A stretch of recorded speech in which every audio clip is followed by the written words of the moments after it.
Bueno, perfecto. Vamos entonces a comenzar este taller virtual para entrenarse un poquito, reentrenarse en enfermedades en soja y en maíz. Para aquellos que no me conocen, mi nombre es Margarita Sillón, yo trabajo como responsable del área de fitopatología en la Universidad Nacional del Litoral. Físicamente estoy en la ciudad de Esperanza, que está entre las ciudades de Santa Fe y Rafaela, para ubicarlos a varios de ustedes que sé que están lejos de esta zona, así saben cuando me refiero por ahí a algunas cosas que pasaron en la región, a qué región me estoy refiriendo. Bueno, vamos a arrancar con esta pregunta, si Sol querés habilitarlo para que contesten. Lo Ahí que tienen que habilité. contestar ustedes a partir de lo que están viendo es elegir la frase que esté representando, según ustedes, a esta foto. Espero que me estén escuchando y nos vamos a dar cuenta Sí. si votan o no. Vamos a, no sé cuánto le vamos a dar, 15, le vamos a dar 30 segundos y no mucho más. Sí, no mucho más. No, por eso, para poder hacerlo. Bueno, me parece que dos, tres personas o cuatro me están escuchando y Sí, hasta 4 ahora hay. todos, bueno, todos pusieron que no se llega a dimensionar si tiene enfermedades. Cuando quieras, Sol, finalizar la votación. Así lo dejamos ágil a esta presentación. Bueno, todos ustedes pusieron que no se llega a dimensionar si tiene enfermedad.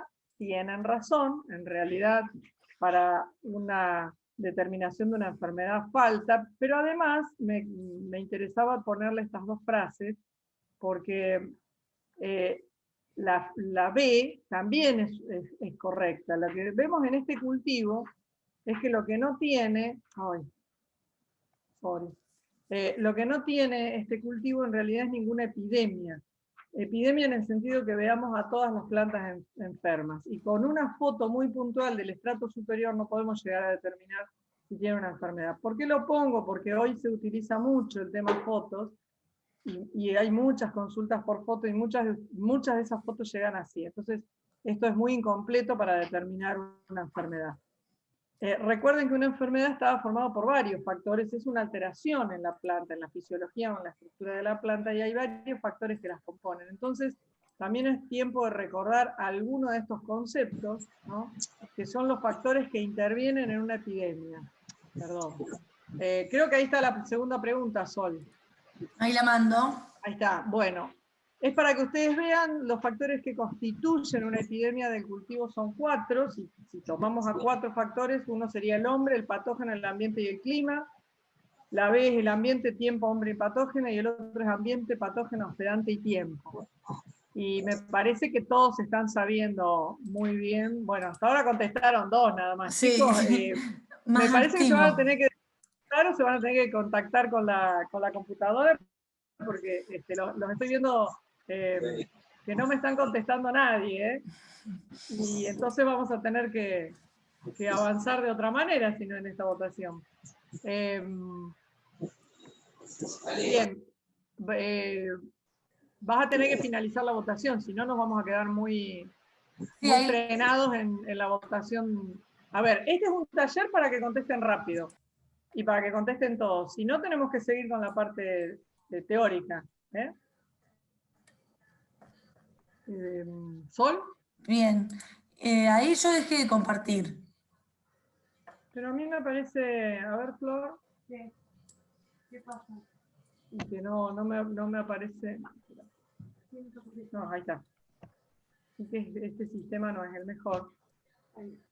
Bueno, 2 de ustedes o 3 de ustedes, no mucho más, pusieron que el 2.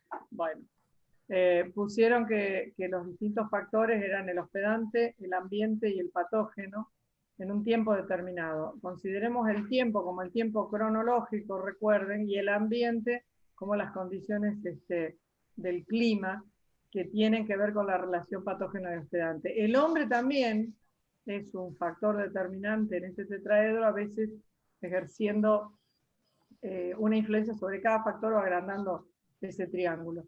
Y vamos a la 3, a ver si contesta alguno más. Ahí ustedes tienen distintas imágenes. y les pregunta con qué relacionaría con cada foto. En realidad es bastante difícil para votar esto, ¿no? Así que, ¿sabés lo que vamos a hacer, Sol? Esta sacala. Lo vamos a dejar, no, porque no les permite, el sistema que ustedes tienen no les permite elegir. Entonces yo lo que les voy a proponer es que miren las 4 fotos que están ahí, que cada uno piense, nosotros tenemos un exceso hídrico. El exceso hídrico, ¿con cuál de las 4 fotos está relacionada? Con el C. El exceso hídrico está relacionado con aquellos patógenos de suelo del grupo de los omicetes que están generando un problema inicial en la soja, en el cultivo de soja. La alta heliofanía, que son muchos días de sol, primero lo que tenemos que hacer es reconocer cuáles son estas enfermedades, ¿no? La A están en presencia de rosa, la B están en presencia de septoriosis, y la D está en presencia de Cercospora kikuchi. La alta heliofanía está relacionada con la presencia o la intensidad de Cercospora kikuchi, que justamente necesita muchos días de sol para mostrar más sus síntomas. No necesariamente para infectar más, pero sí para mostrar sus síntomas.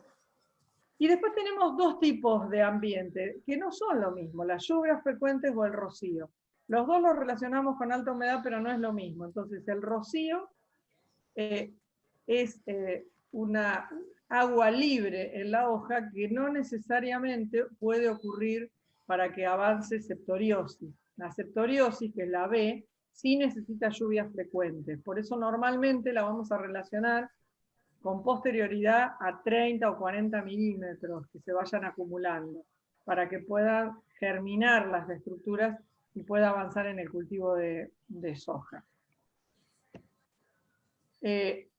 Cuando hablamos de ambiente siempre decimos humedad y temperatura en el caso de patógenos. Sin embargo, fíjense que este ambiente, el de lluvias frecuentes, el de muchos días nublados, sí está relacionado a varios de los patógenos que conocemos: Sclerotinia, Phytophthora, la roya, los mildios, el oidio, la septoriosis, pero también podemos relacionar otro tipo de ambiente, que es un poco lo que está ocurriendo en nuestro país, donde hay zonas con mucha menos lluvia y muchos más días de sol, que también van a estar relacionados a ciertos patógenos.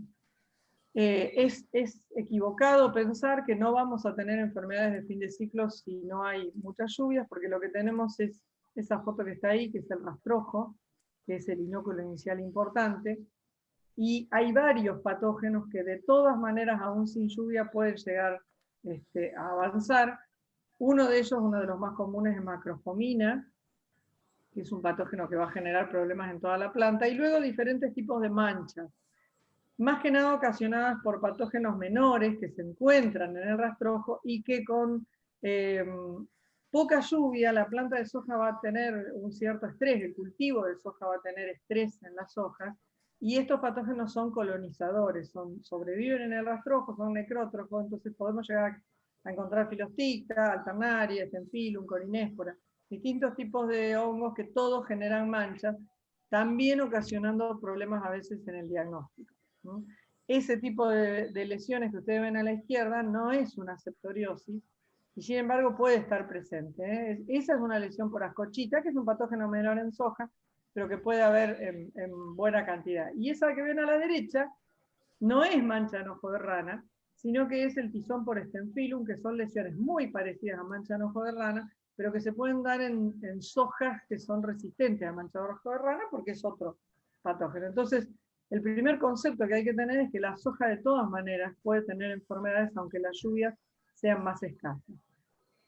Bueno, acá creo que tenemos otra pregunta, vamos a ver si contestan, y si no, seguimos sin hacer las preguntas. Ahí la mandé, vamos a darle un tiempo. A ver, ahí vienen 3 preguntas, como para que ustedes repasen un poco, donde la primera dice si el ciclo de la patogénesis se inicia con la supervivencia, con la dispersión o con la inoculación. Tienen que tocar una de las 3, tienen que elegir una de las 3. Hablando del ciclo de la patogénesis, hablamos de un fungicida, si el fungicida evita la incubación, la infección o la dispersión. Y la tercera es que hay que elegir una afirmación correcta, siempre hablando de los patógenos y del ciclo de la patogénesis, y es si los patógenos policíclicos poseen inóculo secundario en vez de primario, si los patógenos monocíclicos no poseen la etapa de incubación, o si los patógenos monocíclicos no poseen inóculos secundarios. Hay algunos valientes que están votando, como para que tenga sentido este taller, a ver si se suma alguno más. Los dejamos, pero no mucho más, porque si no, se nos hace muy larga la explicación. Ahí yo creo que ya. vamos a dar de Y hay finalizar. 5 y no salimos de 5. Bueno, ahí están los a ver, resultados. vamos a ver los resultados. En la primera, la mayoría de ustedes contestó que el ciclo de la patogénesis se inicia con la supervivencia, y hay 2 que pensaron en otra parte del ciclo de la patogénesis, vamos a ver ahora qué es. En la segunda, los fungicidas evitan la incubación y la infección, y en la tercera todos contestaron que los patógenos monocíclicos no poseen inóculo secundario. Vamos a ver un poquito esto. Bueno, el ciclo de la patogénesis es un ciclo que toma en cuenta la relación patógeno con hospedante. Entonces, como ciclo, tenemos que pensar que se inician cuando la relación patógeno y hospedante existe, es decir, la inoculación. Una enfermedad no arranca desde la supervivencia del patógeno, porque ahí no hay enfermedad. Sí arranca cuando se ponen en contacto patógeno y hospedante. Aquellos que contestaron la inoculación es realmente el inicio de la patogénesis. Y después, como es un ciclo, por supuesto que vamos a ir cubriendo determinadas etapas, pero arranca siempre con el contacto entre patógeno y hospedante. A ver, No, sí, la del fungicida. Acá estamos de vuelta repasando un poquito el ciclo de la patogénesis, pensando en la supervivencia de los patógenos. Se forma el inóculo primario, ese inóculo primario se disemina, llega a un hospedante, existe la inoculación, luego pasa un periodo, que es el periodo de incubación, hasta que aparecen los síntomas y signos. ¿Qué pasa en ese periodo de incubación? El patógeno logró penetrar en el hospedante y empezar a desarrollar la infección, que luego se hace más importante y hay una reproducción. La pregunta era, ¿el fungicida evita la incubación, la infección o la dispersión? ¿La dispersión del patógeno? No. La incubación es el periodo que va entre la inoculación y la aparición de síntomas. Si nosotros hacemos la aplicación de un fungicida en forma preventiva, deberíamos adivinar cuándo fue la inoculación para que frene de alguna manera esa incubación. Lo que realmente evita es la infección. La diferencia que podemos hacer nosotros como técnicos es que esa infección recién haya comenzado, con lo cual nuestro fungicida va a ser mucho más eficiente, a que la infección y la reproducción esté avanzada, o sea, con una sintomatología avanzada y en un estado avanzado de la enfermedad, con lo cual el fungicida va a tener menos persistencia y va a ser mucho menos eficiente. Recordemos que los patógenos policíclicos tienen inóculo secundario, ahí había otra de las preguntas. Los patógenos monocíclicos, recuerden que solamente presentan inóculo primario, porque es el inicio de la enfermedad, y en cambio los patógenos policíclicos, que pueden desarrollar varios ciclos de vida en el ciclo de vida de la patogénesis, presentan también inóculo secundario, primario y secundario. Lo que va a ocasionar el fungicida, lo que vamos a tratar de hacer es bajar la tasa de incremento del patógeno en ese inóculo secundario. Y ahí nos vamos a ir a esa última pregunta que ya la habían contestado, como para repasar esas 2 curvas, ¿no es cierto? Ahí tenemos 2 curvas típicas de patógenos. Los monocíclicos es la curva roja, como el nombre lo indica, donde hay un inóculo inicial, un arranque de la enfermedad que al principio avanza, por ejemplo, una enfermedad vascular, y luego la curva se hace asintótica, muchas veces porque pasa el primer periodo del cultivo y logra avanzar y salir del estado susceptible. Y en cambio, en el caso de patógenos policíclicos, hay un inóculo inicial, pero...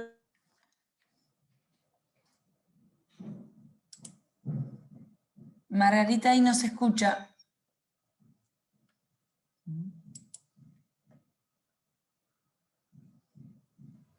¿Ahí se escucha? Ahí está, ahí se escucha, se Bien, perdió el no audio. no sé qué pasó.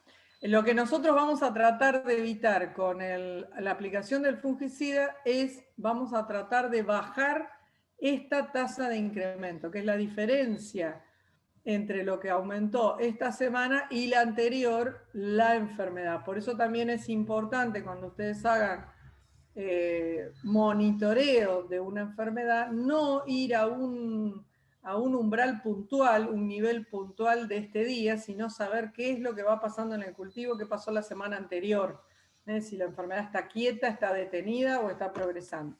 Eso es muy importante para tomar una decisión que tenga que ver con el avance de la enfermedad. Repasando un poco, tenemos los patógenos vasculares en soja, que son patógenos monocíclicos, es decir, depende mucho del inóculo inicial, porque no tienen inóculo secundario. Son este tipo de síntomas los que podemos llegar a encontrar en el campo.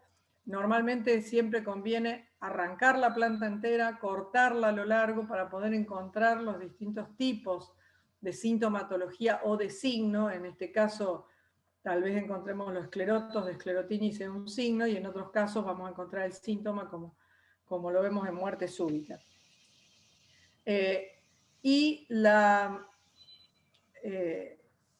Los patógenos policíclicos van a tener los dos inóculos. El inóculo primario, que va a provenir de la fase de supervivencia y es capaz de producir infecciones primarias en el cultivo. Entonces, esas fuentes de inóculo... El inóculo como tal, recuerden siempre, es el pedazo del hongo. Es una porción del hongo. Ya sea micelio, hifas, un conidio, una estructura, lo que sea. La fuente del inóculo es donde se encuentra.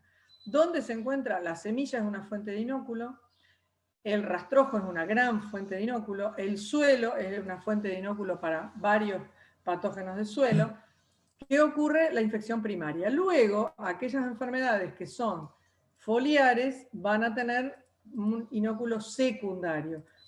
Llamamos secundario porque la reproducción va a ocurrir sobre la hoja. Por eso ahí podemos intervenir con un fungicida foliar. Y en las vasculares no tendría sentido intervenir con un fungicida foliar porque colonizan toda la planta. Bueno, ahí tenemos otra de las preguntas que creo que está. No sé si ya la tenés para repasar. Ahí la Que tengo. dice, bueno, ven las fotos son plantas muy chiquitas. La pregunta es que elijan si en esta etapa solo afectan patógenos de suelo. Los patógenos de suelo y semillas son los mismos, ¿cuál es la afirmación correcta? ¿No? Y el dumping off es característico de determinados patógenos de semilla solamente. ¿Hay alguna que sea correcta? ¿Alguna de estas afirmaciones? Si ustedes la están leyendo, ¿a cuál elegirían? A ver, acá hay uno que contestó. Otro que contestó, que dice que en esta etapa solo afectan patógenos de suelo. Y están todos muy parejos. Los patógenos de suelo y semillas son los mismos. El dumping off es característico de determinados patógenos de semillas solamente. Bueno, ahí contestaron los mismos tres, ahora uno más. Perfecto. Y está bien. Me parece que podemos terminar. Y esta pregunta tiene una trampa, porque en realidad ninguna de las tres afirmaciones es correcta del todo. ¿Por qué? Porque en esta etapa podrían llegar a afectar también patógenos de semilla. No solamente afectan patógenos de suelo. Si la semilla está muy bien curada, tal vez lo principal va a ser que afecten patógenos de suelo. La B decía, los patógenos de suelo y semillas son los mismos. No necesariamente son los mismos. Los patógenos de suelo, hay patógenos que estrictamente sobreviven en el suelo y no están en la semilla como los que ocasionan la muerte súbita de la soja. Y otros son exclusivos de semilla. Y la tercera, que dice el dumping off es característico solamente de patógenos de semilla, también está mal. Así que, discúlpenme, pero bueno, todas estas, no había ninguna correcta, porque yo quería ponerlas bastante parecidas para ver la confusión que hay al principio con todo lo que es el dumping off. Hay patógenos que realmente son solamente de suelo y otros que pueden estar en el suelo y la semilla. Por eso la pregunta B, por ahí sería la más correcta, porque es cierto que hay patógenos como la antragnosis que pueden estar solo en el suelo y en la semilla también, pero hay algunos que van a ser exclusivamente del suelo. Por ejemplo, el caso de los omites de Pythium y Phytophthora. Si ustedes tienen problemas de Pythium o Phytophthora, no van a tener problema en la semilla, van a ser un problema exclusivo del suelo, ¿no? Y con esto hay bastante confusión. ¿Con qué nos enfrentamos y qué podemos esperar? Nos enfrentamos en soja con, por un lado, enfermedades vasculares que van a afectar la implantación, el número de plantas, que pueden estar ocasionadas por patógenos de semilla, como ven en esa foto, que nosotros vamos a ver la sintomatología mucho después, pero que la sintomatología va a ser el resultado de toxinas, por ejemplo. Si nosotros quisiéramos aislar ahí un patógeno, no lo encontramos. Esta es la calidad de semilla del último año en muchas de las zonas, y eso que no eran zonas inundadas. Lo que tenemos ahí básicamente en la foto de abajo son patógenos del almacenamiento, o sea que tal vez la semilla en el campo resultó bien cosechada y luego el acondicionamiento fue malo y fíjense cómo afectó la calidad de la semilla. Y la de arriba tenemos algunas que se ven un poco verdes, son todos de almacenamiento, y el resto es todo fusarium, que es el hongo más característico de los patógenos de semilla y los que afectan la mayor cantidad de la calidad y que reducen el poder germinativo. Esas enfermedades vasculares en algunos casos pueden estar relacionadas exclusivamente con el agua, que no sería mucho el caso de este año, pero para que la reconozcan ustedes, aquellas que están relacionadas con el agua, con la napa, con inundaciones, son básicamente dos. Pythium, que es la foto que están viendo ahí, que la vimos hoy más temprano, donde las plantas chicas de poco tiempo ya quedan negras, y en todo caso nos permite tomar la decisión de resembrar, y Phytophthora. La Phytophthora tiene el inconveniente que puede aparecer mucho después, aunque la infección haya sido en la primera etapa, y entonces van a encontrarse con plantas en R3 o en R4 que empiezan a tener esa sintomatología oscura en la base del tallo y que termina marchitándose toda la planta. Tiene el problema de que el cultivo ya está avanzado totalmente. Entonces, lo más importante de todo esto es lo que ustedes hayan podido recabar como información de ese lote, porque el patógeno está en el suelo, no está en la semilla, y si el lote en algún momento tuvo agua, fue encharcado, y ustedes tienen esa información, es muy valiosa para poder no cometer, digamos, por ejemplo, la misma variedad, sino cambiar de variedad, buscar la forma de que no tengan ese problema al año siguiente. Bueno, acá tienen dos fotos y tienen otra pregunta para hacerles, para que ustedes la vean. Ahí nos estamos preguntando si esas dos fotos que ustedes ven en pantalla, lo que tienen en común es que no se controlan con fungicida, que son patógenos de suelo, o que con alta humedad y temperatura son más agresivos. ¿Qué pueden llegar a tener en común esas dos fotos? A ver si me están escuchando y contestan. Acá están contestando que son patógenos de suelo, los dos, y que con alta humedad y temperatura se hacen más agresivos. Y hay más que están pensando en eso. Y otro más. Bien, yo creo que podemos estar. Ahí tenemos dos grandes grupos que piensan que con alta humedad y temperatura son más agresivos y que son patógenos de suelo. Vamos a ver primero cuáles son esos dos patógenos, ¿no? A la izquierda tenemos Pythium. Esa es la característica de Pythium. A la derecha tenemos Sclerotinia, esclerotioro. ¿Qué tienen en común? Ambos pueden estar en el suelo, aunque Sclerotinia podría venir, digamos, no dentro de las semillas, pero mezclada con las semillas, pero es un patógeno que va a estar en el suelo. Eso es lo que tienen en común. El que no se controlan con fungicidas es muy relativo, porque no, lo vemos ahí y parece que ahí deberíamos controlarlo con fungicida, pero no. Si nosotros lo pusiéramos Sclerotinia en una caja de Petri, es controlable con fungicidas. Lo que pasa es que cuando la vemos en el campo no es el momento de aplicar fungicidas. Y en el caso del Pythium, si tomamos como fungicidas a los terápicos de semilla, que son fungicidas, también podemos considerarlo que se controla, porque con metalaxil se controla. La C, que contestaron muchos de ustedes, con alta humedad y temperatura son más agresivos, No necesariamente es así. Y es exactamente al revés. Con alta humedad está bien, pero las temperaturas que requieren son bajas, no temperaturas altas. Pythium concretamente requiere, en el momento de la siembra, ya sea septiembre, octubre, noviembre, diciembre, cuando lo siembren requiere algunos días de fresco, va a ser más agresivo. Y en el caso de esclerotinia, los esclerotos que están en el suelo necesitan noches muy frescas de 5 o 6 grados para poder formar los apotecios. Entonces, lo que más tienen en común es que son patógenos de suelo. Entonces, lo primero que hay que tener es poder reconocer bien las distintas enfermedades.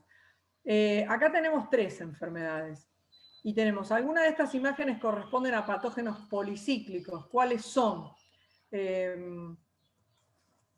Bueno, a ver qué contestan. Ustedes están viendo ahí en imágenes entonces la A, la B o la C. La C me están poniendo, me pusieron 2. La A no la votó nadie. La B no la votó nadie todavía. A ver si hay alguien más en la sala de todos los que están que quieran votar. Y todos están poniendo la C. Bueno, vamos a volver entonces a ver los patógenos cuáles son. Primero reconozcamos los patógenos. Todos pusieron la C. Este tal vez no lo conozcan tanto, recién los nombramos. Este patógeno en soja es el tizón por ascochita, que hace el mismo tipo de síntoma que la ascochita en el garbanzo. Es un patógeno policíclico, porque es un patógeno foliar que está en el rastrojo y que puede hacer varios ciclos. Tal vez no sea tan conocido para ustedes, por eso no lo votaron. La B no la votó nadie y está muy bien, porque la B es un rodal de Rhizoctonia, que es un patógeno monocíclico, que va a ocasionar este tipo de problemas vasculares y no hay un inóculo secundario. Y la C, que la votaron todos, está bien, porque es un patógeno policíclico, que en este caso son las 2 bacterias de la soja. Y esto es importante también porque no hay que olvidarse que la soja también tiene ataque de bacteriosis, que generalmente ocurren manteniendo los 3 colores, como ven esa foto, el verde, el amarillo y el oscuro, con mucha rotura de hoja, y entonces eso nos permite muchas veces diagnosticar que estamos en presencia de bacteria. Y es importante porque la diferencia va a ser aplicar o no el fungicida, y hay muchos errores todavía en este tipo de decisiones de manejo. Recuerden que las bacterias van a estar en el estrato superior del cultivo, a diferencia de algo parecido que podría ser septoriosis, o incluso en nuestra zona de Santa Fe, en la soja de segunda, roya de la soja, pero el estrato en el cual está en el cultivo nos tiene que ayudar a diferenciarlo. Bien, seguimos con estas 3 imágenes que ven ahí en línea, y para que ustedes analicen a qué corresponden esas 3 enfermedades que ustedes están viendo. La primera dice podredumbre por esclerotinia, muerte súbita y cancro de la soja. La segunda dice médula negra por cadofora, muerte súbita y fitóstora. Y la tercera, ninguna de las 2. Ninguna de las anteriores son semejantes. La pregunta es que hay 3 enfermedades vasculares que tienen el mismo síntoma aéreo y por lo tanto no pueden identificarse solo sobre el síntoma aéreo. ¿Y cuáles son esas enfermedades? Acá hay uno que contestó, un valiente, los demás no sé dónde están. Ahí contestó otro más, ahí se agregó otro. Y están contestando la primera, por podredumbre por esclerotinia, y la segunda opción. Bueno, las preguntas entonces, la mayoría contestó que las 3 enfermedades que tienen el mismo síntoma aéreo es esclerotinia, muerte súbita y cancro de la soja. Después hay un grupo de 2 personas que contestaron cadofora, muerte súbita y fitóstora. Y después ninguna de las anteriores. La respuesta correcta es la última, ninguna de las anteriores. ¿Por qué? Vamos a repasar. Este síntoma de necrosis internerval no lo tiene esclerotinia. No lo tiene esclerotinia. Vamos a ver si tenemos ahí cuáles son las enfermedades. Y ahí las tenemos. Las 3 enfermedades que son iguales y que todas tienen el mismo síntoma de necrosis internerval son Muerte súbita ocasionada por 2 tipos de Fusarium, Cadofora agregata, que es la médula negra de la soja menos conocida, y el cancro de la soja. Todas estas 3 enfermedades las podríamos confundir. También es cierto, y vuelvo para atrás, pero no a la pregunta, sino a mostrarles esto que está acá, al costado, a la izquierda, arriba, donde ahí tenemos otro síntoma igual.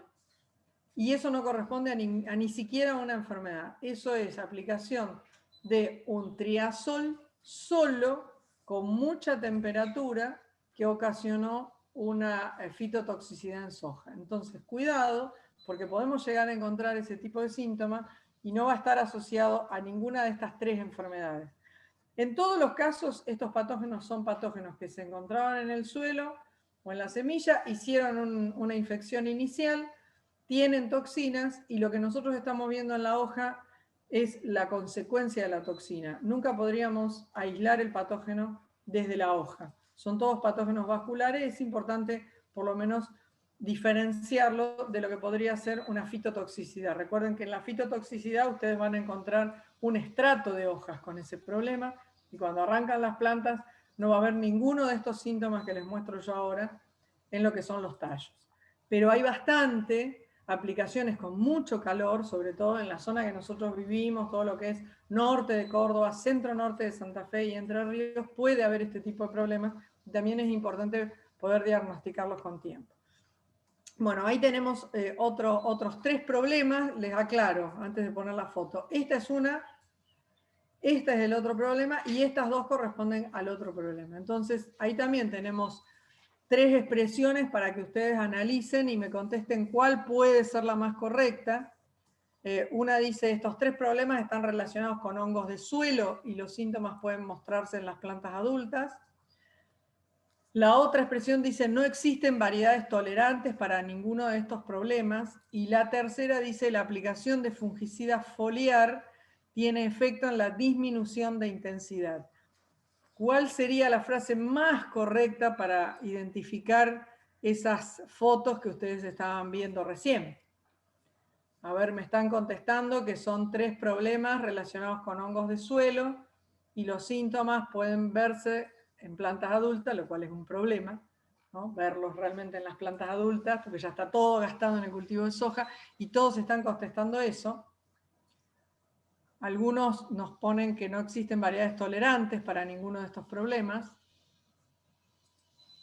Y me parece que estaríamos con lo que están contestando. ¿Hay alguien que contestó que la aplicación del fungicida tiene efecto en la disminución de la intensidad? Bueno, vamos a ver cuáles son las respuestas correctas.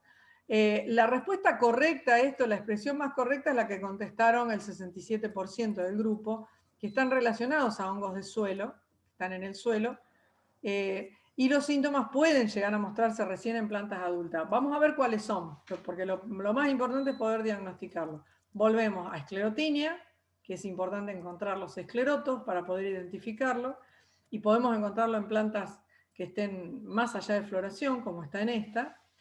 Esta que podía llevar a confusión, esto es fitóstora en plantas muy pequeñas, pero es cierto que los síntomas de fitóstora pueden encontrarse en plantas adultas, como lo dijimos hoy.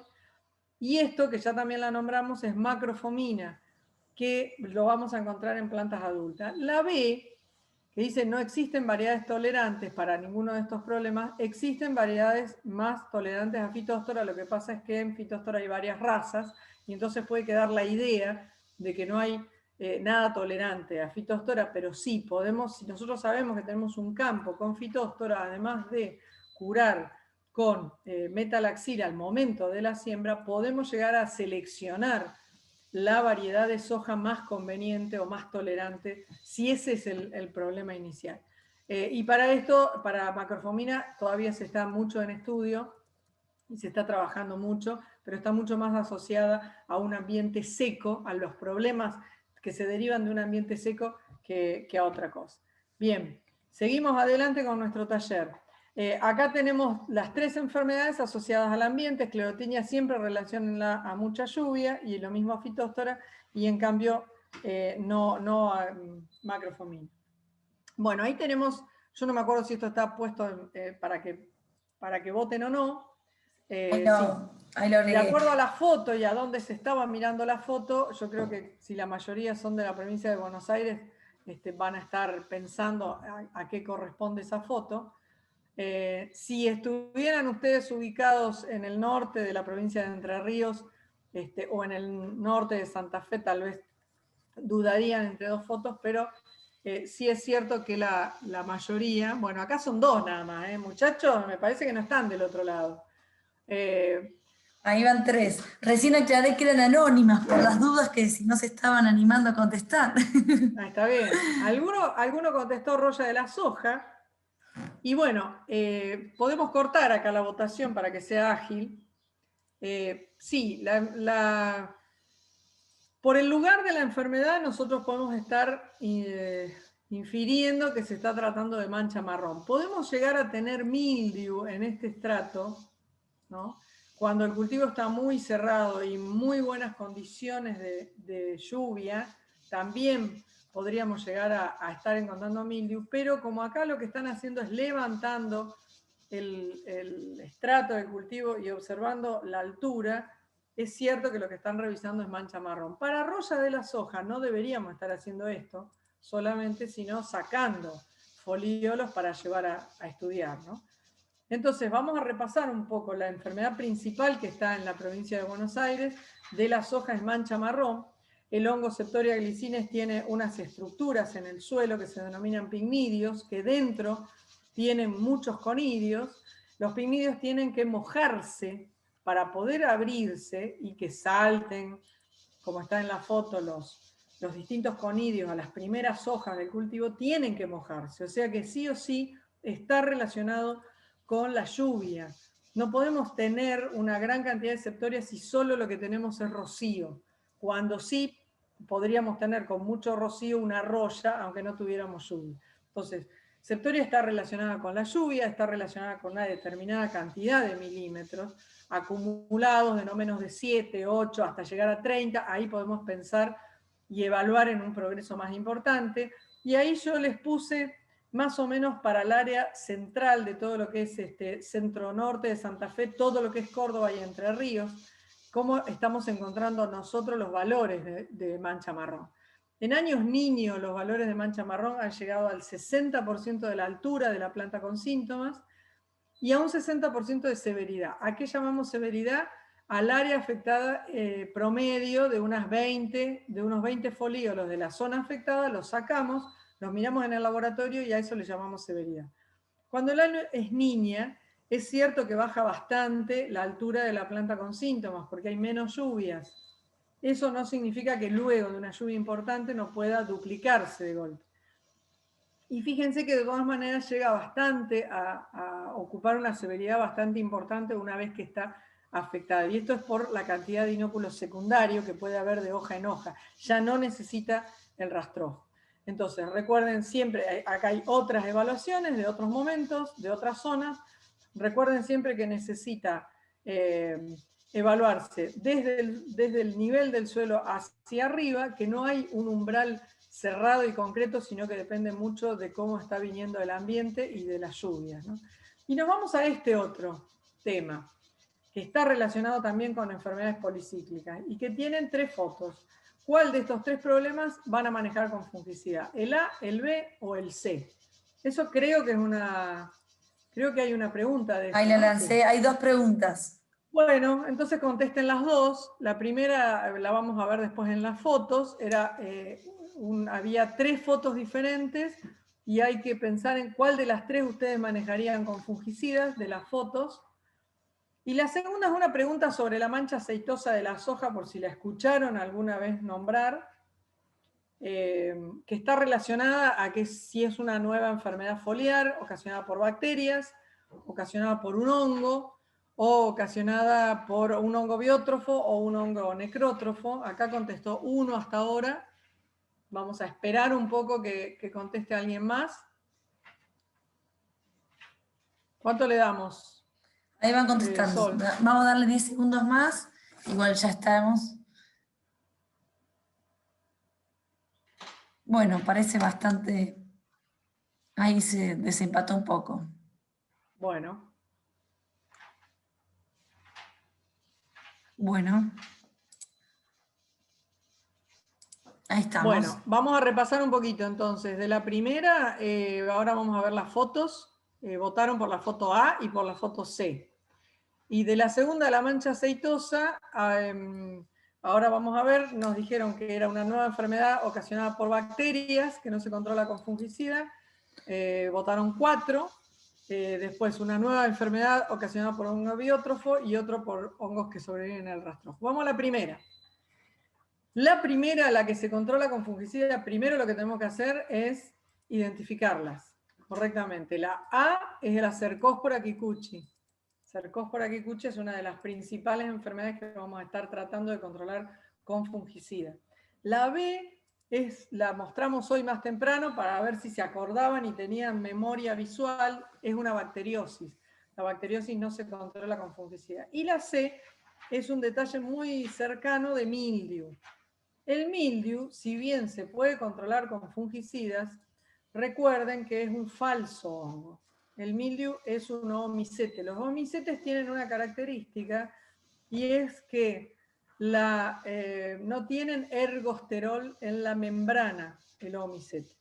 Si nosotros recordamos los mecanismos de los fungicidas y pensamos que cualquier aplicación que hacemos, o la mayoría, tiene triazol y estrovirulina, el triazol, el mecanismo del triazol, es inhibir el ergosterol de la membrana. Por lo tanto, en un ohmicete no tiene nada que inhibir. El triazol no tiene efecto. Por eso, si bien se podría manejar con fungicidas el mildiu, que algunos contestaron, les va a quedar solamente el efecto de la estrovirulina. Y en todo caso, tienen que pensar en otros fungicidas que no sean los triazoles. Así que la A y la B no están tan...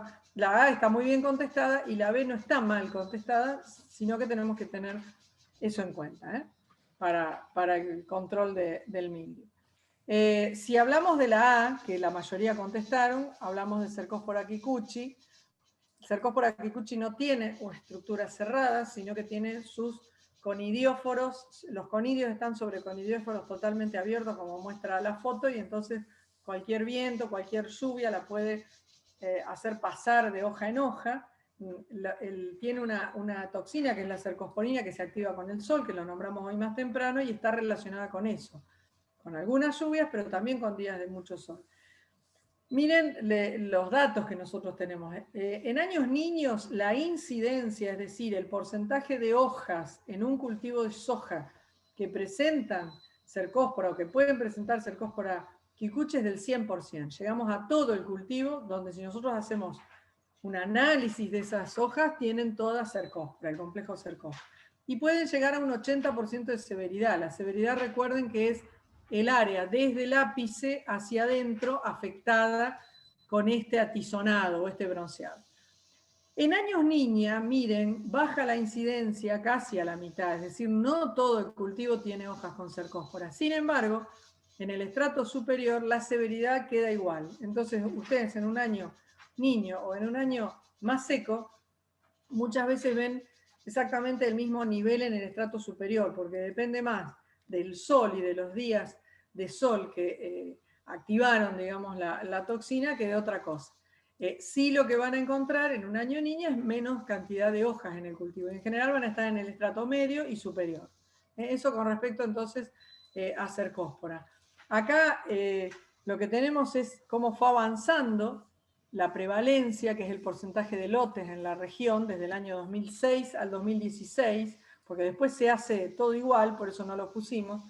En verde están las barras para Septoria, donde desde el año 2010 todos los lotes directamente mostraron Septoria, y en negro están las barras para Cercospora kikuchi, donde desde el año 2014 todos los lotes mostraron Cercospora kikuchi. Así que eso también hay que tenerlo en cuenta. Esto nos habla de dos enfermedades absolutamente distribuidas en toda el área sojera y sobre las que nosotros básicamente vamos a enfocar nuestra tarea de control, de manejo, de protección química. Estas dos enfermedades son las principales, aunque veamos otra. Y ahí nos vamos a otra. Y es esta, la mancha aceitosa, que tiene ese síntoma, que hoy ya lo preguntamos, y la mayoría contestó que es una nueva enfermedad foliar ocasionada por bacterias. Bueno, cuidado, porque es una nueva enfermedad foliar, pero está ocasionada por un hongo, no por una bacteria. El hongo es la fase sexual de Rhizoctonia. En esto trabajó, hay citas de Norma Formento, donde ella indica que sobreviva como microesclerosis en hojas caídas, en rastrojo, así que cuidado, porque esto puede ir aumentando. Por ahora es, digamos, una anécdota todavía en todo lo que es el área del litoral y la Mesopotamia. Es una enfermedad bastante avanzada y en progreso en Brasil, y nosotros todavía la tenemos más como enfermedad emergente.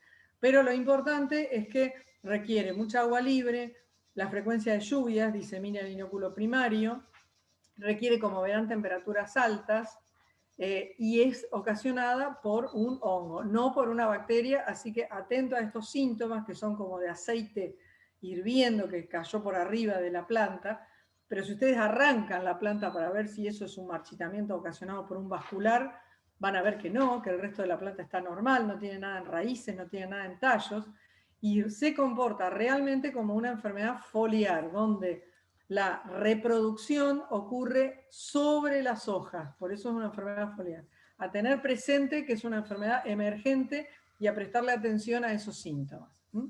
Bueno, seguimos entonces. Y vamos a otra enfermedad, donde la pregunta es estas tres imágenes que ven acá, que son de enfermedades, que son de problemas en soja, si corresponden al mismo patógeno en las diferentes etapas de cultivo, si son situaciones totalmente distintas o tienen en común que no se controla con fungicida. Hay que ver qué tienen en común esas tres imágenes que están viendo ahí. Vamos a ver qué votan, si es que votan.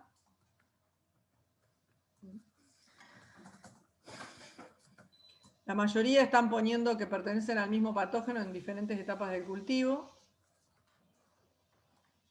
que son otros que son situaciones distintas.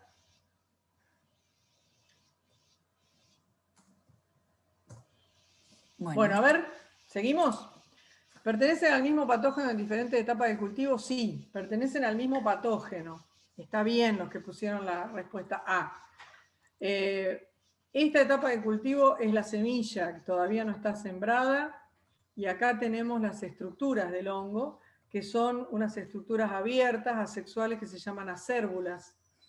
Esa semilla sembrada sin protección química nos va a dar esto, que es uno de los patógenos que ocasiona el dumping off.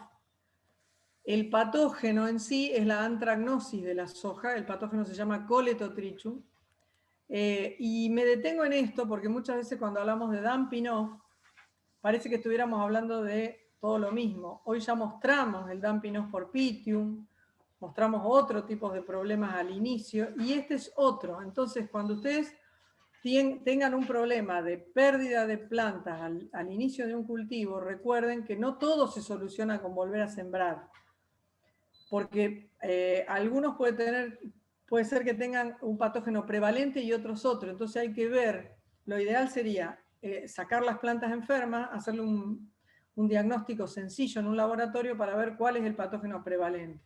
Porque si el patógeno es un omicetes, van a tener que volver a sembrar, pero curando con metalaxil. Si el patógeno es antragnosis, hay otro montón de terápicos de semilla que pueden funcionar. Y acá la tenemos hacia el final del cultivo, en un año que llovió bastante, en un R4, R5, donde se adelanta y es un problema grave. Esta es otra enfermedad emergente a tener en cuenta en los cultivos de soja, porque está habiendo problemas de antragnosis. Es una enfermedad vieja, hace bastante que está en el cultivo de soja, pero en los últimos años la hemos detectado con mayor importancia. Entonces ahora hacemos un resumen un poco con lo que nos podemos enfrentar. Dijimos, enfermedades que ya existían, pero ahora con mayor intensidad, como la antragnosis, ¿no? Que es esta, ahí la vemos en distintos años, y la vemos también en hoja. Ese es uno de los problemas que ahora nos podemos enfrentar prácticamente en toda el área sojera, no solamente en el área centro-norte, que sería lo que nosotros llamamos centro-norte, es todo lo que es norte de la provincia de Buenos Aires, y La Pampa, Córdoba, Santa Fe y Entre Ríos. Bueno, nos vamos a esta imagen ahora, que vamos a poner todas las fotos. Son 4 fotos, ahí está. Ahí tienen 4 fotos con imágenes, con una escala. Y la pregunta es si los síntomas que aparecen en esas 4 fotos corresponden a la nueva bacteriosis que se llama Curtobacterio, que fue detectada hace pocos años, si corresponden las 4 imágenes a Corinéspora caseícola, que es la mancha anillada de la soja, o si corresponden a 2 patógenos diferentes. A ver qué votan la mayoría, que por ahora son 2 nada más. 3 están votando por 2 patógenos distintos. 6 están votando algunos por Corinéspora y otros porque son 2 patógenos distintos. Bueno. Bien. Bueno, la mayoría, un 75%, votó por 2 patógenos distintos y está bien. Son 2 patógenos distintos los que ustedes están viendo acá. Están viendo a la derecha, con mucho detalle, la mancha de Corinéspora, por eso hay varios que pusieron Corinéspora.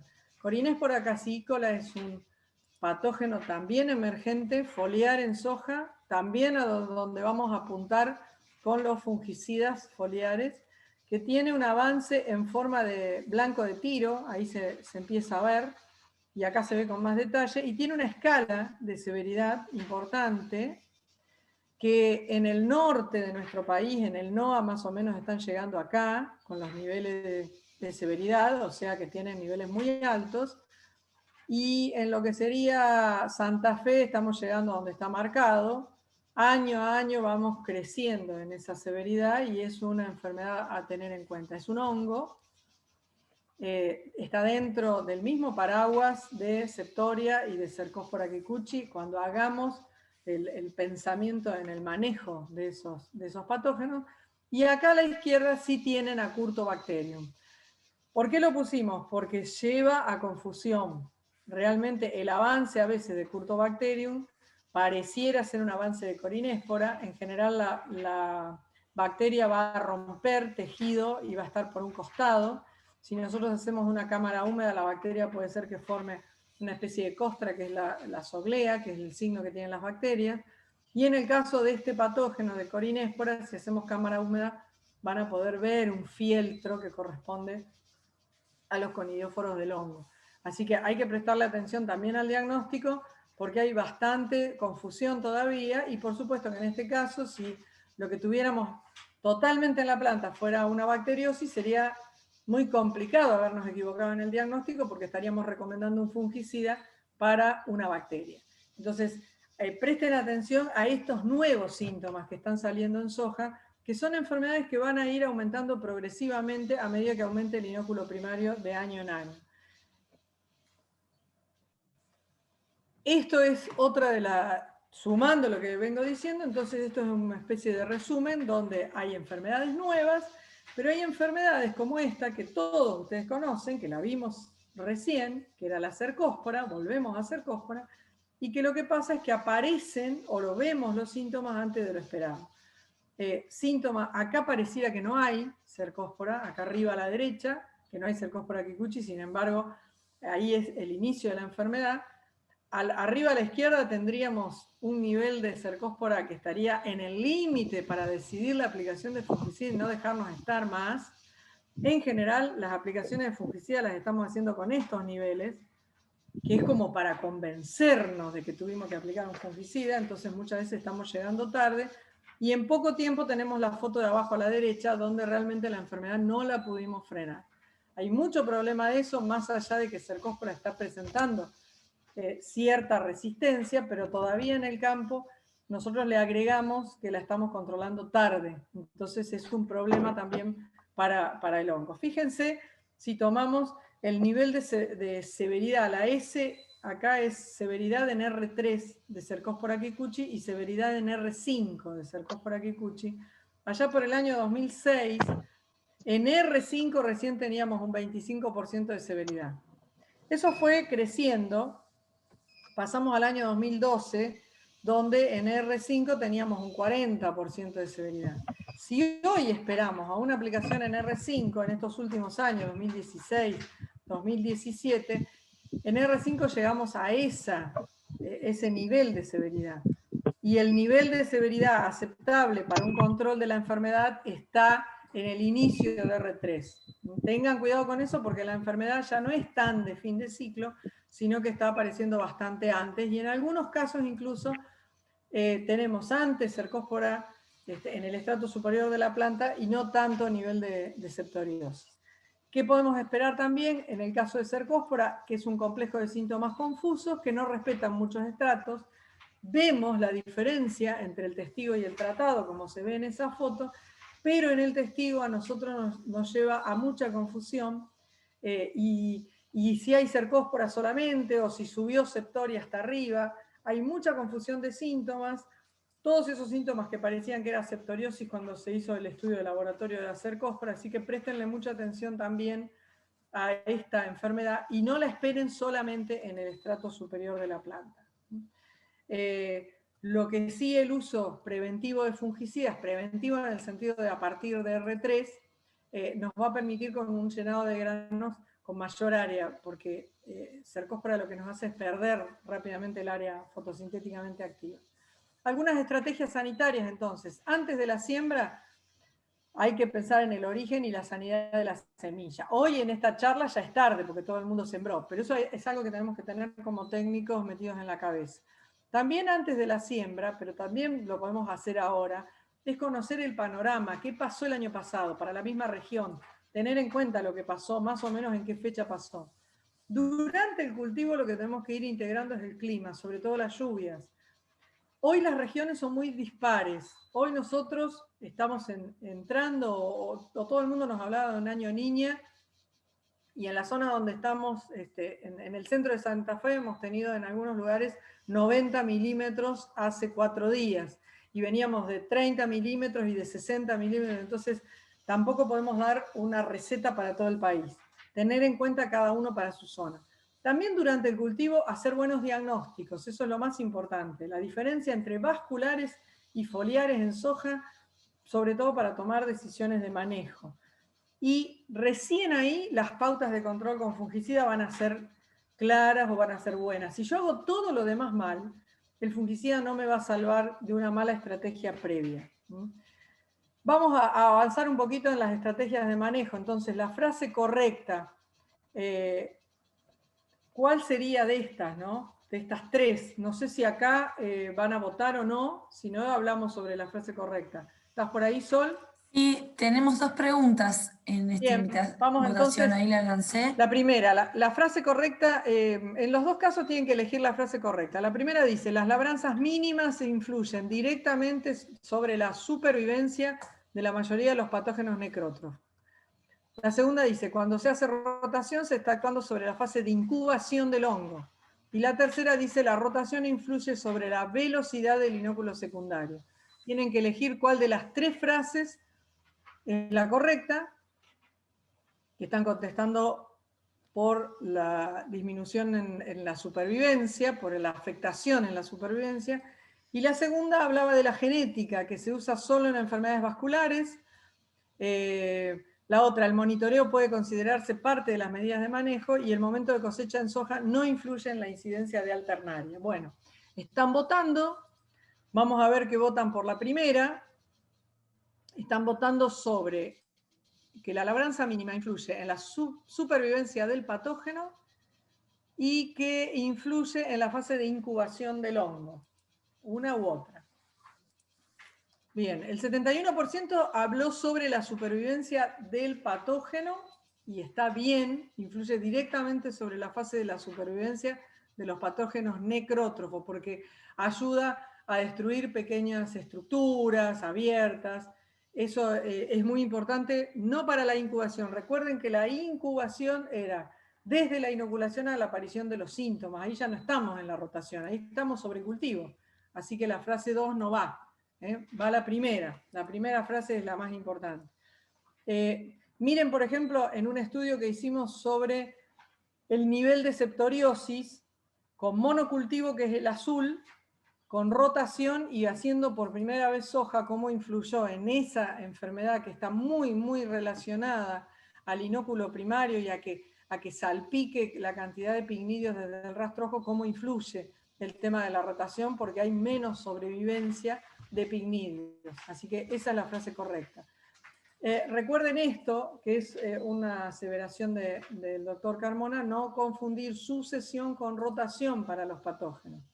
En muchos casos hay patógenos incluso comunes. Si yo estoy haciendo trigo-maíz, para Fusarium graminearum es el mismo que Gibberella CA y no estoy haciendo rotación. Así que tengan cuidado con eso. Influye la rotación básicamente en el inóculo primario, que proviene de cultivos anteriores. La otra frase era lo de la genética, si se usaba solo para enfermedades vasculares, si el monitoreo puede considerarse dentro del manejo, o si el momento de cosecha no influye. Sí, el momento de cosecha, si yo la atraso mucho, puede influir en que haya más patógenos como alternaria, que si no, no son tan importantes. Y la genética se usa también para, por ejemplo, mancha en ojo de rana. Así que realmente lo que se considera hoy dentro de medidas de manejo es el monitoreo. La B era la frase correcta. Y ahí tenemos un resumen, hablando de monitoreo. Ustedes ven en esa foto, tratamos de ubicar las distintas enfermedades en el estrato en el que pueden estar en el cultivo, dónde la pueden encontrar, y las distintas metodologías. Van a tener para mancha en ojo de rana que pueden estar en el estrato superior y medio. Recuerden que la metodología es sacar hojas, usar el folíolo central, porque las hojas son trifoliadas, y contar las lesiones. Se pueden usar escalas, pero nosotros deberíamos poder contar las lesiones para tomar la decisión de aplicar un fungicida, porque si no quiere decir que ya nos pasamos de cantidad de lesiones que hay en una hoja si no las podemos contar. En el caso de mancha marrón, estrato inferior del cultivo, el mismo estrato que roya de la soja, se usa el porcentaje de la altura de las plantas con síntomas. Y en el caso de roya, se sacan folíolos, se llevan a un laboratorio y es el porcentaje de folíolos positivos en una muestra. El tizón foliar está en el mismo estrato que las bacteriosis, en algún ataque de mildiu muy generalizado también puede estar en el mismo estrato, y lo que se puede hacer hoy es incidencia en el estrato superior, algunos trabajos más en detalle lo hacen, y si no, lo que se suele hacer es la severidad de folíolos. A veces se toma 1 metro cuadrado en la severidad de folíolos, a veces se toman varias hojas de las que están afectadas y se saca una severidad promedio. Lo importante es que ustedes, a partir de una forma de evaluación, no cambien a la semana siguiente o en la otra que están haciendo el monitoreo, sino que sigan exactamente con la misma forma de evaluación. Llegamos al final, que el objetivo del manejo es mantener la intensidad final de la enfermedad. Entonces, siempre la pregunta es, ¿qué aplicamos cuando hablamos de manejo? Yo no voy a hablar de qué aplicamos porque van a hablar los chicos de Sumitagro qué aplicamos. Yo lo que voy a hacer es completar esto que parece tan frío así y solamente habla de la protección química con todo lo que fuimos tratando de hablar hoy. Hablamos de tratamiento de semillas, de sanidad de semillas, de la genética, para qué sirve y para cuál no servía tanto. Del diagnóstico, fíjense que lo puse repetidamente a lo largo de todo el ciclo de la soja, porque ese es el mayor problema, hacer un buen diagnóstico para poder decidir la aplicación correcta, el conocimiento de las condiciones ambientales, sobre todo el tema de la lluvia, y junto con el diagnóstico va la cuantificación, porque no solamente tenemos que diagnosticar qué es lo que hay, sino a lo largo del ciclo del cultivo cuánto hay para poder tomar una decisión. No todo se arregla con una aplicación de golpe en R1 o en R2 por calendario, si no hace falta. Eso hay que tenerlo muy, muy en cuenta. Y luego la cosecha oportuna nos puede arruinar por ahí lo que habíamos hecho bien durante el ciclo del cultivo. Y ahora nos vamos de la soja al cultivo de maíz para revisar un poquito en el cultivo de maíz lo que tenemos y para después pasar al tema de defensas. En el caso del maíz, nosotros tenemos grandes momentos a lo largo del ciclo del maíz. Si quieren después, si vos juntás algunas preguntas, cuando yo termino, podemos hacer de golpe, si hay preguntas, las contestamos. Dale. Nosotros en el ciclo del maíz tenemos, por un lado, el establecimiento de las plantas, luego el desarrollo del ciclo como tal, la formación de espigas por planta, de espiguillas fértiles por espiga, y luego el llenado. ¿Qué pasa con las enfermedades? Podemos llegar a tener algunos problemas de desorden generalizado al principio, como virus del mal de Río Cuarto, algunos mildiu, no son de los más importantes en el maíz, versus lo que son las enfermedades foliares, que sí pueden afectar a lo largo de todo el ciclo del cultivo. Acá tenemos un problema y es que las enfermedades pueden afectar a lo largo de todo el ciclo de cultivo, pero la aplicación de fungicida no puede ser como en soja en un R5.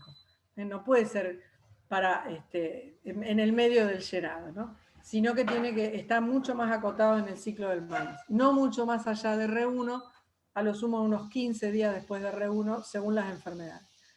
Otra cosa que tenemos característica en el caso del maíz es que a veces hay patógenos que generan enfermedades foliares que luego van a desencadenar podredumbres de raíz y tallo, y no son dos cosas muy separadas como pueden ser en soja, que hablábamos de foliares y de vasculares. Y finalmente, algunos de estos patógenos de podredumbre de raíz y tallo también pueden ocasionar enfermedades en la espiga. Entonces eso en el maíz está bastante más enganchado unos con otros. Hay un trabajo interesante de Juan de Sousa donde pone la lista de las enfermedades más importantes a lo largo del ciclo del cultivo, y si bien sitúa bien la roya entre B8 y panojamiento, el resto de las enfermedades que podríamos estar indirectamente controlando con fungicida, el tizón, las podredumbres, la podredumbre de la espiga, también tienen su momento de infección ahí cerca de la panoja, aunque nosotros la veamos mucho más tarde después, la sintomatología y el daño. Bueno, creo que llegamos a la primera pregunta y ahí tenemos todas esas fotos para que ustedes vean. Tenemos 3 preguntas juntas. Bueno, acá preguntamos algunas preguntas con respecto a roya y tizón del maíz. La primera es cuáles son las royas que puede tener el maíz. Y ahí tenemos los nombres de las royas. Puccinia sorghi y Puccinia polisora es una de las respuestas. Puccinia coronata y Puccinia sorghi es la otra. Y Puccinia polisora y Puccinia graminis es la otra de esa pregunta. Después pregunta cuáles son las diferencias entre las dos royas del maíz. Y después pregunta el tizón foliar, cuál afirmación será la correcta para tizón foliar. Bueno, arranquen a votar, léanlas. Yo quiero ver votando a la gente, a ver si está del otro lado, y si no van a tener que votar la gente de Sumitagro, porque va pasando el tiempo y no hay nadie que está votando. Bueno, está complicada esta pregunta, capaz. Nadie contesta. Bueno, Ahí va, total es anónimo, así que es anónima, así que no pasa y además nada. es justamente para poder aprender. Bueno, ahí tenemos algunas.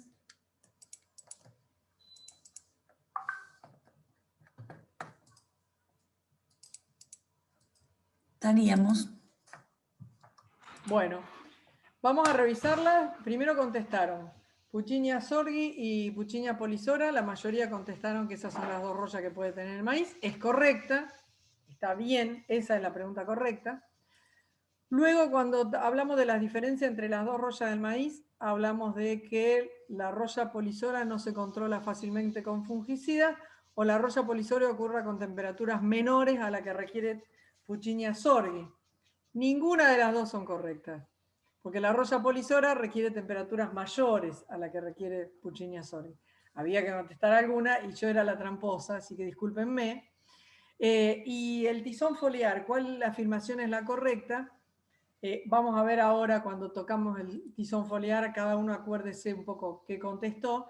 Acá parece que los que más contestaron es que la enfermedad progresa aumentando el número de lesiones por hoja. Bueno, acá tenemos las dos royas del maíz para que las revisen en cuanto a los signos. Los signos son los mismos, son pústulas ureosóricas distribuidas en empalizada en el caso de la roya común, que es Puccinia sorghi, la roya común, y pústulas absolutamente distribuidas por todas las hojas y en cualquier estrato de cultivo en el caso de la Puccinia polisora. Estas son las dos royas del maíz. Otra diferencia realmente ustedes en el diagnóstico no van a encontrar, porque la otra diferencia son las espínulas que tienen las ureosporas, así que eso ya es de laboratorio. La otra diferencia que van a poder encontrar es que la más común para toda la región es Puccinia sorghi, y posiblemente si todos los que me están escuchando son de Buenos Aires, básicamente van a tener esta roya, la Puccinia sorghi.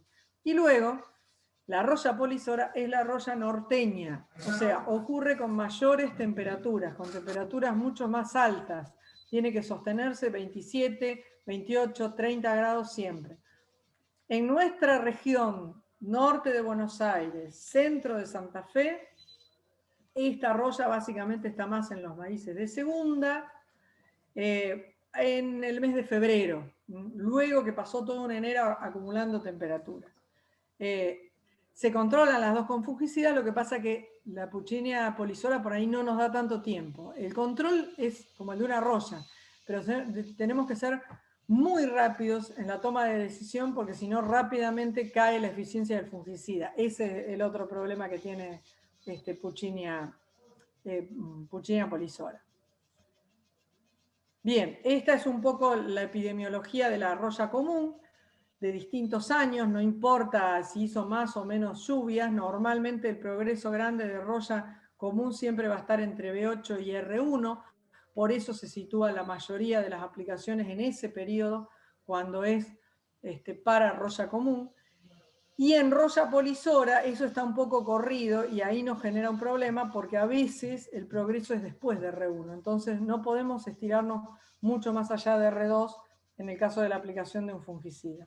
La roya se puede manejar con una escala, que es la escala típica de roya que también usamos para el trigo, pero lo más exacto para tomar las decisiones de manejo es el conteo de pústulas, aunque sea más lento, tenemos que llegar a poder contarlas las pústulas.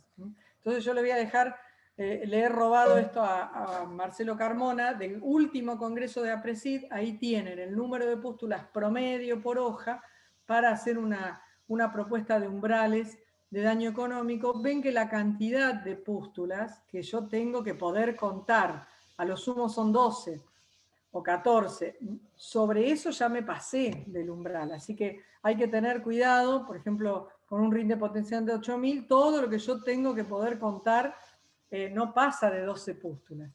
Eso es en la hoja de la espiga, como dice acá arriba, espiga más 1 y menos 1. Yo me concentro en la roya común en esas 3 rollas, en esas 3 hojas. Cuidado con la polisora, porque la polisora de golpe va a aparecer en el estrato superior, y si me dejé estar y solamente me concentré en esas 3 hojas, para la polisora esto no me va a servir. Recuerden que esto es para roya común del maíz. La otra enfermedad que habíamos preguntado era el tizón. Entonces habíamos preguntado si la infección era en estados avanzados de cultivo, si tenía largo periodo de latencia o si progresaba aumentando el número de lesiones por hoja. Creo recordar que la mayoría contestó esta última, que es el número de lesiones por hoja, y no es correcto. No es la frase correcta, porque acá hay un error bastante grande, y es que aumenta el tamaño de las lesiones y no el número. Al principio puede ser, después ya no. La frase correcta es que tiene un largo periodo de latencia. Entonces, muchas veces no asociamos un ambiente favorable para el tizón con que nosotros después encontremos el tizón. En esto hay que tener cuidado. Lo que vamos a encontrar es que la infección puede ser temprana, pero la visualización es tardía, por eso decimos que tiene un largo periodo de latencia, que necesita prolongados periodos de humedad en vegetativo. Por ejemplo, lo que nos está pasando en este momento en maíces de segunda, en la zona que ha llovido bastante hasta el 15 de enero, aunque después no llueva más, y nosotros pensemos en febrero, no va a haber tizón porque no hay lluvia. Cuidado, porque en este momento que está en estado vegetativo, sí estamos teniendo el ambiente favorable para que arranque el tizón común de los maíces tardíos. Eso es lo que hay que tener cuidado. Y el aumento del tamaño de la lesión es más importante que del número de lesiones. Entonces, si yo tengo, por ejemplo, 3 lesiones, puedo correlacionar bastante con un 7, un 8%. Luego, a mí eso ya no me sirve porque nos pasa eso, lo que ven ahí en la foto, donde las lesiones coalescen y se reúnen. Se juntan y ya no se pueden contar. Y en esto también me voy al último congreso de APRESID, donde está muy bien indicado el umbral de daño para tizón. Es de 1 centímetro promedio por hoja, considerando 1 centímetro a ese tipo de lesión, y por eso la foto de la izquierda nos marca que ahí habría una lesión y que ya es muy difícil de saber porque ya es el doble de ancho. Entonces, es más importante la longitud que el número. pues crece más en tamaño que en número. Tengan muy en cuenta eso los monitores de tizón.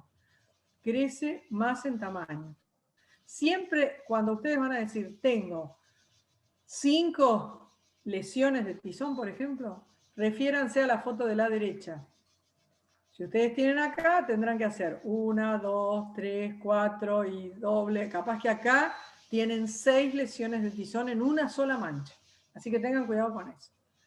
Bien, otra cosa para tener cuidado con el tizón es que normalmente es un patógeno necrótrofo, entonces las hojas basales del maíz están más senescentes, son las que primero toman tizón, y luego decíamos originalmente que ascienden la planta de maíz. Cuidado, los híbridos susceptibles pueden tener de golpe, en un maíz tardío donde ya hay inóculo secundario, puede haber tizón en la parte superior sin haber habido mucho tizón en la parte inferior del maíz. Así que tengan la información del híbrido, si ese híbrido a veces es resistente a roya, suele ser susceptible a tizón. Verifiquen el estrato superior del cultivo y sobre todo qué pasa de una semana a la otra. Acá nos vamos a otra foto, a otra pregunta, donde hay 2 fotos, una a la izquierda, otra a la derecha, y la pregunta es si son 2 patógenos distintos, si eso corresponde al rayado bacteriano del maíz en 2 híbridos distintos, o si corresponde al avance de un hongo, simplemente en 2 momentos diferentes. Bueno, acá alguien contestó que son 2 patógenos distintos, vamos a esperar que conteste algunos otros. Otros piensan que es el avance de un mismo hongo en un híbrido susceptible, en 2 momentos. Vamos a ver qué más están votando. Por ahora hay 4, a ver si vota alguno más. 5. Ahí 6. tenemos una más. Bueno. Bien. Acá nos han puesto que son 2 patógenos diferentes. Hay un 50% que contestó eso. No, no son 2 patógenos diferentes. Los que tienen razón son los que contestaron que son 10 días de progreso en un híbrido susceptible. Lo que están viendo acá, entre la izquierda y la derecha, es la mancha gris del maíz. El hongo es Cercospora ceamaidis. También se llama mancha habano. Son estos rectángulos bien característicos, con un desarrollo de hongo, que cuando avanza muy rápidamente se confunde totalmente con bacteriosis. Así que si pensaron, a lo mejor los que contestaron la A pensaron, bueno, hay un hongo y hay una bacteria, se confunde y muchas veces coexisten. Así que es un patógeno emergente, la Cercospora ceamaidis, hay que tener mucho cuidado porque es muy agresivo. En 10 días en un híbrido susceptible pasó a esto. Ustedes con una lupa de esas de mirar roya de la soja pueden mirar que acá hay un crecimiento, va a haber un crecimiento del hongo, y en el caso de bacterias, si sacan algunas hojas y hacen alguna cámara húmeda, se queda bastante húmedo, pueden llegar a encontrar algún exudado bacteriano, que es bastante difícil. Así que el diagnóstico de esta enfermedad va a ser un problema. Es una enfermedad emergente en muchas zonas, ya está detectada en Pergamino y en la provincia de Buenos Aires, en el INTA Pergamino ya han hecho varios trabajos de esto, y es para prestarle atención la mancha gris, la Cercospora ceamaidis, que también está en el sorgo. La pueden encontrar igual en el sorgo, con el mismo tipo de patógeno también. Entonces, es una de las enfermedades en el maíz nuevas que pueden causar errores de diagnóstico. ¿Se controla con fungicida? Sí, se controla con fungicida. El problema es cuando aparece en el cultivo, cuando aumenta o cuando me di cuenta que era un hongo para controlar con fungicida. Va a ser más fácil que tome la decisión por una roya o por un tizón, pero yo quería mostrarles que esto también les puede aparecer en el cultivo de maíz. ¿Y por qué? Porque el maíz puede tener muchas manchas. Acá vemos varias manchas, varias causas, varios errores de diagnóstico. Entonces van a tener 2 grandes grupos. Por un lado, como está la foto esa, a la izquierda, manchas que ustedes mismos, a lo mejor con una pequeña lupa, ven que no tienen nada adentro, que son manchas realmente muy limpias y que corresponden o a lesiones fisiológicas, o a derivas, o a daños fisiológicos del vecino, de otro lote mío. En este sentido va a ser muy importante el patrón de distribución que tengan en el lote, a ver si hay más manchas en un lado, de donde venía el viento. No nos podemos quedar solamente con la foto como tiene atrás la foto. Si a mí alguien me manda Eso para identificar yo no puedo contestarle, no sería serio contestarle lo que tiene. También el maíz tiene muchas bacterias y las bacterias en algunos casos hacen rayado, en otros casos pueden ser lunares. Este es un trabajo y en ese caso a todos les digo que si tienen dudas manden material a la Universidad Católica de Córdoba porque ahí hay un gran grupo que está trabajando en bacterias. La doctora Cristina Plazas más que nada está trabajando en bacterias y fíjense que desde el 2014 en un trabajo que se les envió, todos mandábamos distintos tipos de material, encontró bacteria en todos los materiales que le habían mandado, y ahí al costado les puse, no para detenernos en esto, porque no es un curso de bacteriosis esto, sino para que vean la cantidad distinta de bacterias que puede haber en maíz. Por eso sigo pensando que si ustedes están en presencia de manchas foliares, tienen que apuntar muy bien al diagnóstico. Y luego podemos tener, ahí volvemos a esas dos fotos, si la foto de la derecha ven que hay algo adentro, están un poquito más grises, tienen un borde que no está tan blanco, bueno, ahí también puede haber hongos. Los hongos que pueden generar las famosas manchas blancas del maíz, podemos llegar a tener de 3 tipos. Uno que en realidad se llama mancha ocular, lo que pasa es que todos al principio le podemos llegar a llamar mancha blanca, pero no es la verdadera mancha blanca. La mancha ocular es un hongo menos conocido, bastante menos conocido, que está en Entre Ríos sí está detectado, que es el hongo Cavatiela, no es tan común, no lo van a encontrar tan fácilmente.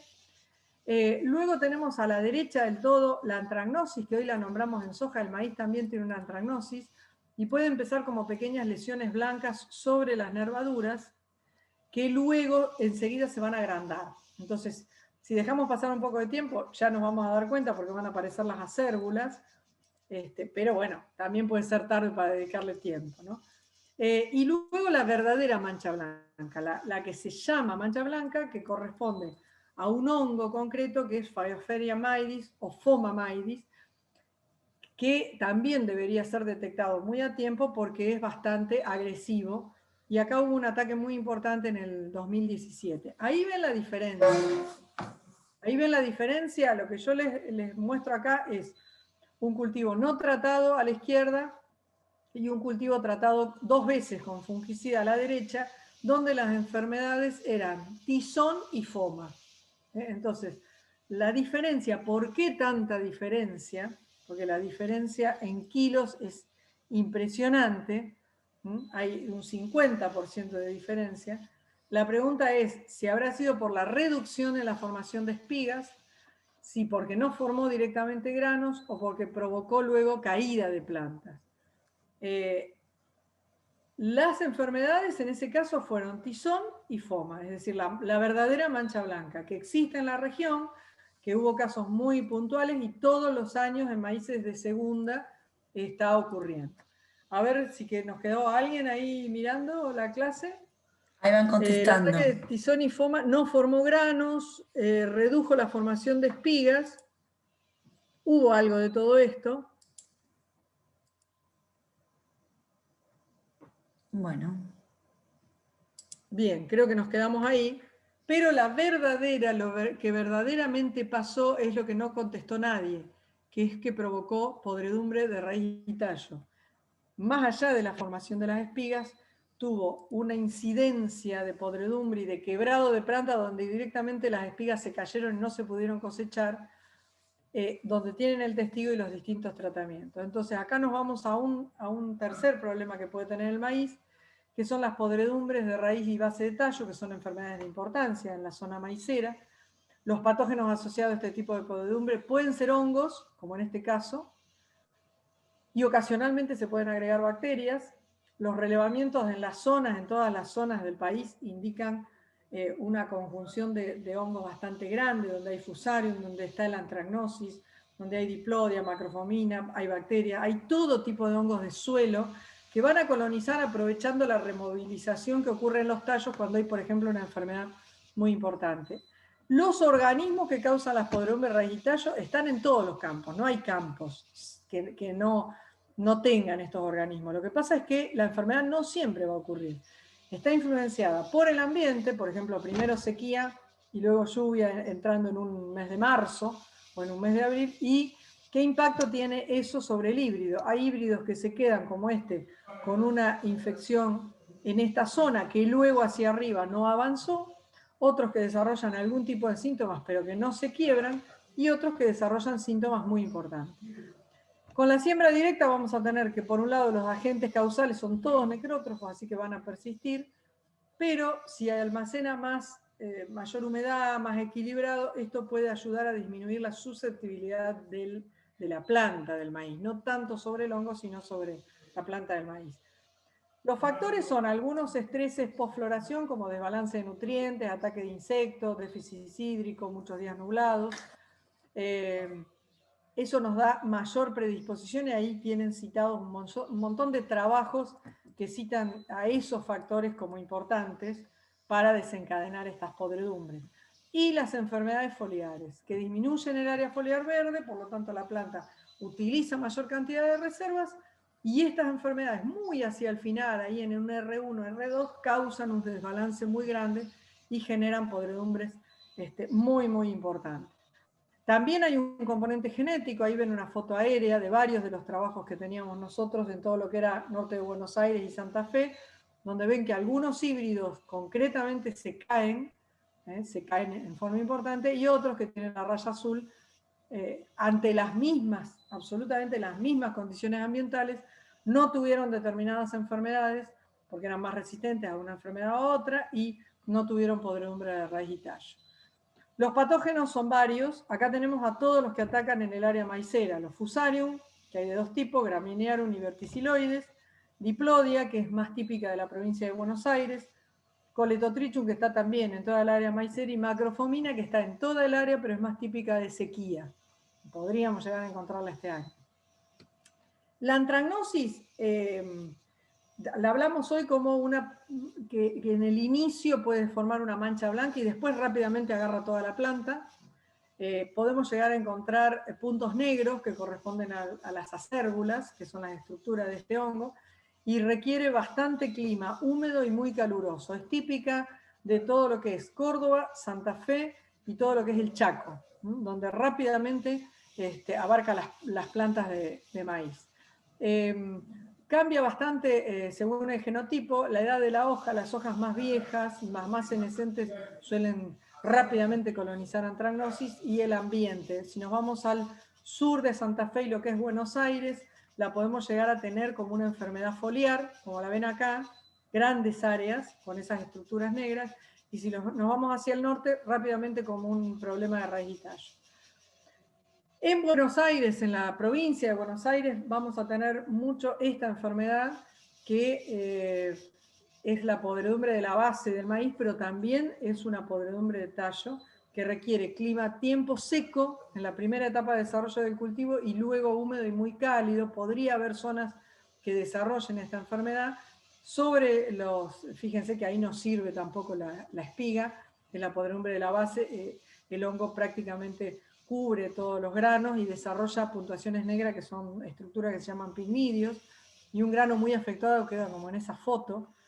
Así que además tiene micotoxinas. Realmente es un problema muy serio, diplodia en los maíces. Y otro de las sintomatologías es la de Fusarium.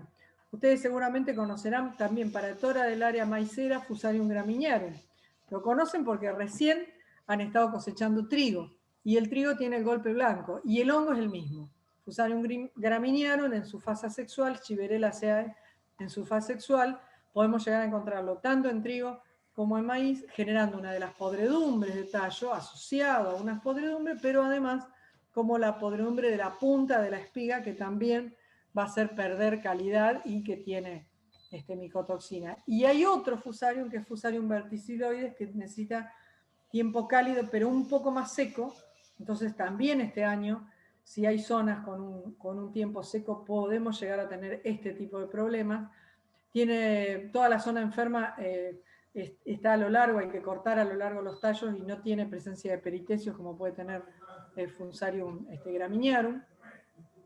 En este caso podemos llegar a encontrarlo también sobre las espigas en granos aislados o en zonas, en grupos infectados, y genera micotoxinas, así que son todos patógenos a tener en cuenta, sobre todo en los maíces de segunda, a partir de un gran estrés que ocurre, entre otras cosas, que puede ser por enfermedades. Y esta es la que podría llegar a ser la Bedel, lamentablemente, que es macrofomina. Tanto en soja como en maíz podemos llegar a tenerlo, es un patógeno no muy agresivo, pero que sí se transforma en agresivo ante sequía. Profundiza los síntomas de sequía, tanto en soja como en maíz, coloniza internamente los tallos y desarrolla eso oscuro que ven ahí ustedes, que son microesclerosios, donde termina de cortarse todo el flujo del agua. Lo que tiene macrofomina es que se tiene que dar en conjunto las temperaturas mayores a 30 grados con un tiempo seco. Si una de las dos cosas se corta, si llueve, por ejemplo, o si bajan algunos días las temperaturas, el avance de macrofomina también se corta. Pero está bastante difundida, por ejemplo, en todo lo que es Córdoba, este tipo de problemas. Y hay algunas podredumbres menores, como Aspergillus, que también está en soja, que pueden, a su vez, generar problemas a partir del deterioro de los granos de maíz. Así que, como vemos, el maíz también tiene grandes problemas, y vamos a ir terminando con esto, donde hay distintas frases dichas por especialistas para que ustedes contesten, por sí o por no. Algunas están bien escritas, otras que no. Con esto vamos a ir cerrando, estas serían las conclusiones para lo que yo les voy a dar, así que espero que las lean. La primera dice: existe un incremento de intensidad de tizón y patologías foliares emergentes. Lo que les pido es si estará bien o mal esa frase. Si es que quedó alguien escuchando, ¿no? Porque hasta ahora no votó nadie. Son varias preguntas. La segunda dice: hay un mayor porcentaje de hectáreas de maíces tardíos que disminuyen el riesgo de PTR. No hay una concurrencia simultánea del complejo de hongos con bacterias. Dicen que sí, que está bien. La cuarta dice: los fungicidas de podredumbre raíz y tallo requieren manejo diferente. ¿No? Sí, ahí se están animando a contestar. Ahí contestó otra persona. Ahí tenemos. Uno más. Acuérdese después lo que contestó cada uno. Y la última: los fungicidas disminuyen la intensidad porque se traslocan hasta el tallo.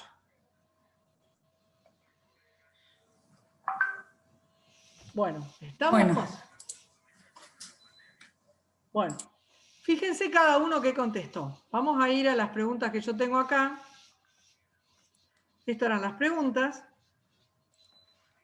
Vamos entonces a la primera. La primera estaba bien. Sí, existe un incremento de intensidad de tizón y de patologías foliares emergentes.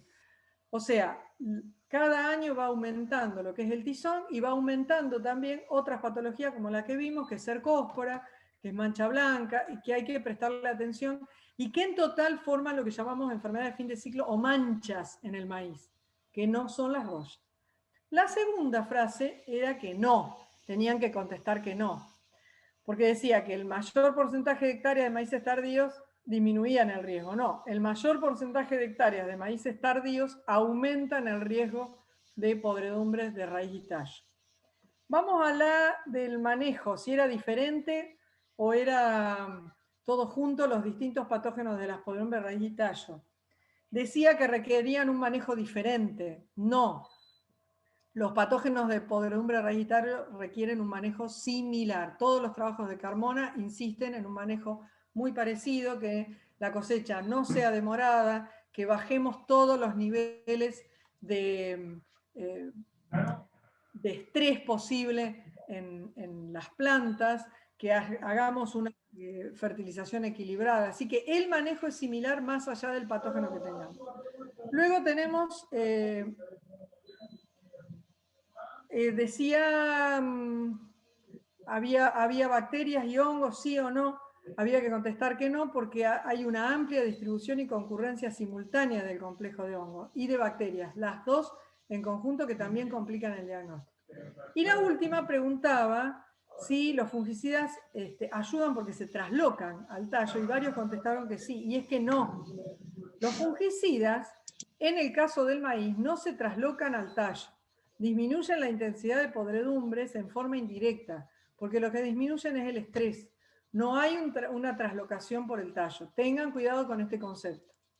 Disminuyen las enfermedades foliares existentes y de esa manera disminuyen el estrés. Bueno, nos quedamos con esta foto que no está trucada, que es una foto de los últimos ensayos que tenemos nosotros, donde las enfermedades foliares reducen la eficiencia y recuerden que reducen entonces, aumentan la predisposición. Lo que nosotros hacemos con el fungicida es sostener una mayor área foliar sana para lograr mayor radiación solar. Lo que podemos llegar a hacer con un activador de defensa también es mejorar a la planta para que tenga mayor defensa a la colonización de estos patógenos. En nuestro caso, los fungicidas, los trabajos personales lograron reducir un 25% la incidencia de antragnosis, que es la más importante de las podredumbres raíz y tallo, que nos genera pérdidas, y un 50% de riesgo de quebrado. Bueno, hasta acá llegamos. Yo dejo esta foto porque esta foto no tiene nada que ver, pero acá nos está marcando. Hay alguien que está hablando, si puede silenciar el micrófono, porque la verdad que es muy molesto. Dejo acá terminó mi presentación porque creo que los problemas se toman en conjunto. Entonces, la puse a propósito porque en un trabajo así, por más que nosotros hablemos de soja y de enfermedades de la soja, sobre este cultivo no se puede monitorear ninguna enfermedad ni sacar ningún umbral, y en el caso del maíz podemos llegar a tener problemas semejantes. Creo que hay que tomarlo en su conjunto y es un poco lo que van a apuntar ahora, tanto con el tema de los fungicidas como con los activadores de defensa. Bueno, muchas gracias y yo me quedo acá si hay algunas preguntas y si no, seguimos hoy. Bien, creo que no hay preguntas. Bueno, Porque había una, pero se contestó después cuando avanzó la conversación, la charla, así que estamos bien. Alguien preguntaba si se estaba viendo mucha fitóftora este año en la zona norte de Buenos Aires. No, no hay mucha fitóftora, salvo lugares puntuales donde ya ha habido agua estancada, si no, no.